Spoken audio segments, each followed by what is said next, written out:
director de este medio de comunicación, Luis Petit. Desde ya te agradezco, Luis, por estar en contacto con nosotros. No, por favor, el agradecido soy yo, Samuel. Saludos a toda la gente de Torwin. Bien, Luis, ha quedado muchas cosas en el transcurso de esta semana. En la introducción que hablábamos, un nuevo año de la fundación de la capital fueguina, atípico, de hecho, por el contexto de pandemia. ¿Qué ha quedado, digo, de este acto de conmemoración de un nuevo aniversario de la capital fueguina? Y bueno, un poco a diferencia de ustedes que pudieron festejar, ¿no? A diferencia nuestra, pudieron festejar un poco más. Tal cual. En lo que refiere a la situación, ¿me escuchás, Luis? Sí, te escucho con dificultad, pero bien, te escucho bien. En referencia a otro de los temas que son de agenda, ¿no? Y que preocupa y es tan dinámico porque se van modificando, en tal caso, el hecho de la proliferación del COVID-19 en esa ciudad. ¿Cómo se está viviendo, digo, y ustedes lo abordan cotidianamente ahí en el medio de comunicación, ¿no? Que a veces la realidad es otra, ¿no? O se tapa las situaciones de los contagios en esa ciudad, ¿no? Mira, te decía, o sea, primero con respecto al aniversario de la ciudad, que tal cual lo decís vos, ¿no? Se vive de una forma distinta por el estado que tenemos cada uno de nosotros, el estado de ánimo de la gente. La ausencia del tradicional desfile, la ausencia de poder estar mano a mano con las distintas autoridades del gobierno, de la municipalidad.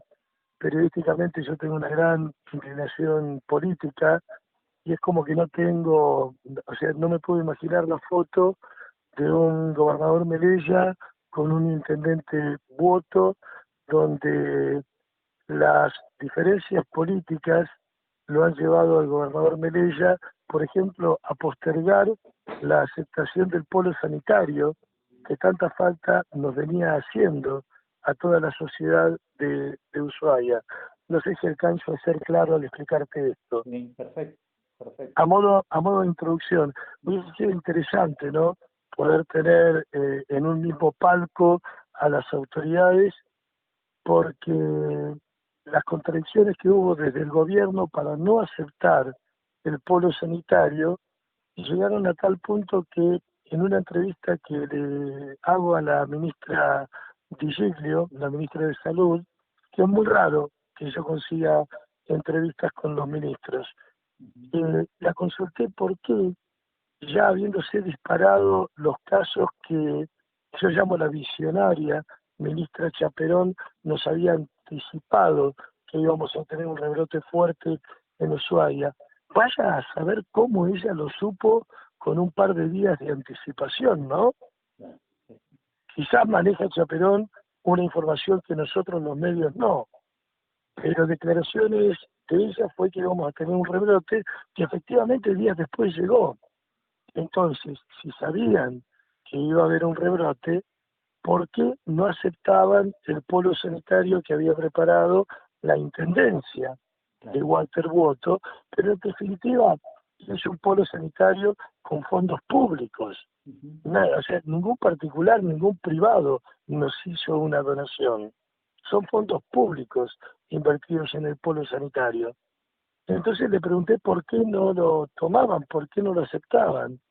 Y llamativamente comparó Ushuaia con Buenos Aires, tomando como ejemplo que, aún pagándole 500 pesos por día, no pudieron contener a la gente en Buenos Aires. Entonces, con esa experiencia, veía como no válido inaugurar el polo sanitario. Contradictorio, porque en definitiva, si ahí lo que tenés son más camas y te sirve para aislar a una población donde sabemos que el 50% de la gente en Tierra del Fuego, Ushuaia no está exento, no tiene servicios, si no tiene cloacas, si no tiene agua, que me expliquen cómo hacen para mantener la higiene en las manos que tanto requieren el lavado permanente para estar limpios, ¿no? Para no contraer el virus, para no tocarnos la cara.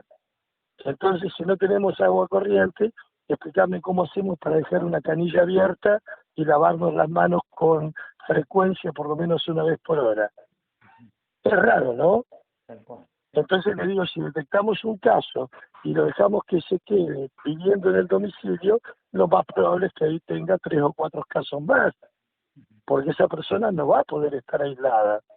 Entonces, ¿cómo controlamos a cada una de las familias? Lógicamente la respuesta es la responsabilidad social, pero yo sé que no soy el culpable de tener casi 100 casos por día. Evidentemente no es una responsabilidad solamente social, sino que hay una responsabilidad política de muchos años de no inversión en infraestructura. Entonces la gente no tiene la responsabilidad de estar viviendo sin los servicios. ¿Me expliqué? Perfectamente. Por eso lo coloco en el contexto que vos me preguntás. Un desfile que implica juntar gente, distanciamiento, evidentemente no se puede hacer un desfile, pero yo y vos sabés que cuando vamos a un camping, cuando vamos acá a la Olivia, encontramos que se llena de gente, al aire libre y sin barbijo. Entonces me confunden cuando dicen de que tenemos que estar con barbijo, distancia de 2 metros, y después en la práctica me demuestran que estando al aire libre, parecería ser que el virus está presente, pero ¿por qué no nos contagiamos?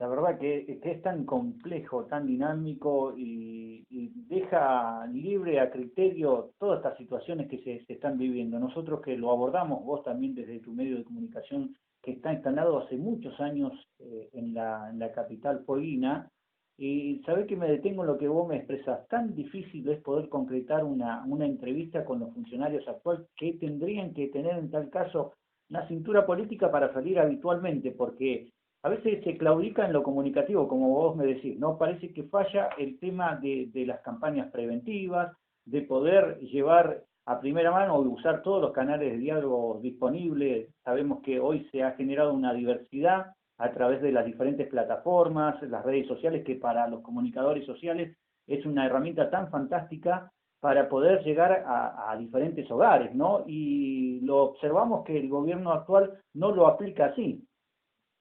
Yo le reclamo al gobierno de Melella que es increíble que tengamos una dirección de prensa como la que tiene el gobierno, con la cantidad de personal afectado a prensa y únicamente se exprese a través del Facebook. A mí me ofende, porque el Facebook no me permite preguntar. Y si no pregunto, estoy limitado a leer la gacetilla que el gobierno quiere que la gente se entere.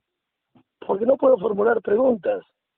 Ahí es donde se desprende que, sin lugar a dudas, cuando quiero hablar con la ministra Cubino y anticipo que quiero hablar con la ministra de Educación, es porque quiero consultarle por qué, por ejemplo, te cito un lugar puntual, Colegio Nacional de Ushuaia, hay profesores que utilizan lo que denominan lenguaje inclusivo. Y yo pregunto en qué parte de la currícula está ese lenguaje que no es aceptado por la Real Academia Española. Entonces me parece muy loco y entiendo el enojo de muchos padres que pagan un arancel interesante para darle mejor educación a su hijo y que después se encuentran en la práctica que tienen que aceptar una forma de hablar que no está establecida o reconocida como un lenguaje. Entonces, cuando vos anticipás y decís, quiero hablar para que nos explique a la sociedad por qué se está haciendo esto con la enseñanza en Tierra del Fuego. Más allá de que podemos no compartir el hecho de hablar en este lenguaje que todavía aún no está aceptado. Entonces, ¿cuál es la currícula que tiene el docente para enseñar? Yo entiendo de que las escuelas son escuelas donde nuestros hijos van para capacitarse. Nosotros los educamos en casa. Si entendemos de que hay mucha gente que no acepta esta forma, este lenguaje distinto como un modo de expresión correcto, no me parece lógico que se esté enseñando algo que no está en la currícula escolar porque no está aceptado por la Real Academia Española. ¿Me explico, Levin? Perfecto. O sea, vos decís, bueno, simplemente lo que tiene que hacer es dar una respuesta, porque si me dice que las escuelas públicas tienen que ser, unidades de militancia, yo lo voy a entender, lógicamente, no voy a compartir lo que me está expresando, pero sí la tengo que respetar. Entonces no sabemos qué quieren los ministros o por qué nos ponen ejemplos de que no, los chicos no pueden estar en clase, pero sí pueden abrir una cervecería y se pueden juntar 60, 70 personas en un local. Que fue en parte lo que llaman el origen, para mí no lo es, porque una actividad comercial es una actividad comercial y la gente que no se cuida puede estar en cualquier otro lugar, pero no nos enfermamos porque queremos, nos enfermaron porque hay un virus. Y de hecho la mortalidad del virus entiendo de que no es tan alta como la que se esperaba, pero sí entiendo que hoy en el Hospital Regional Ernesto Campos, que no sé por qué muchas veces nosotros como medio de comunicación decimos Hospital Regional Ushuaia, y es Ernesto Campos, por algo le pusieron el nombre del hospital, ¿no te parece? ¿Por qué le habrán puesto el nombre de Ernesto Campos? Si llamamos las cosas por su nombre, digo, bueno, en ese hospital hoy están realmente al borde del colapso. Y sabemos por fuentes que no son oficiales que están muy preocupados porque se encuentran ya desbordados. A buen entendedor, ¿cuál es la alternativa? El polo sanitario, uno de los integrantes del equipo del hospital, Vallatore, que es el nombre de joven médico, plantea de que es un galpón con oxígeno. Capaz que el hombre pretendía, no sé, otra cosa de un hospital de campaña o de un polo construido en un par de días para paliar, para hacer un paliativo. Repito, ¿no? Un paliativo a un virus que nadie esperaba. Pero yo soy atrevido, sé que vivo en una zona sísmica y nunca llegué a entender por qué si vivo en una zona sísmica ya no estaba previsto el montaje de hospitales de campaña, porque en una zona sísmica es previsible que esto se sacuda algún día, ¿no? Entonces que me digan que no tenemos capacidad en respiradores o en terapia intensiva, yo les hago un planteo. ¿De qué me sirve tener 100 autos 0 kilómetros si solo tengo 4 personas que sepan manejar autos? No es un problema de tener cantidad de respiradores o de camas en terapia intensiva. Necesito recursos humanos. Y mi ciudad, Ushuaia, como ustedes en Tolwyn, hace muchos años que reclamamos profesionales médicos para Tolwyn, para Ushuaia. No puede ser que para tener una cirugía relativamente compleja te tenga que evacuar a Buenos Aires. Evacuarte a Buenos Aires con el costo de una evacuación que alguien me explica para qué quiero una dirección provincial de aeronáutica si no tengo nada para volar. Como ahora aparece el ex gobernador Arcando, 7 días fue gobernador, ¿no?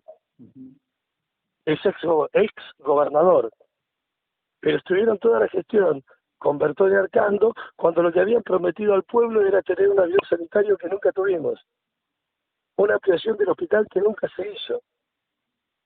Y hoy, dicho por el propio Arcando, el Araba lo tenemos volando, gracias a Dios.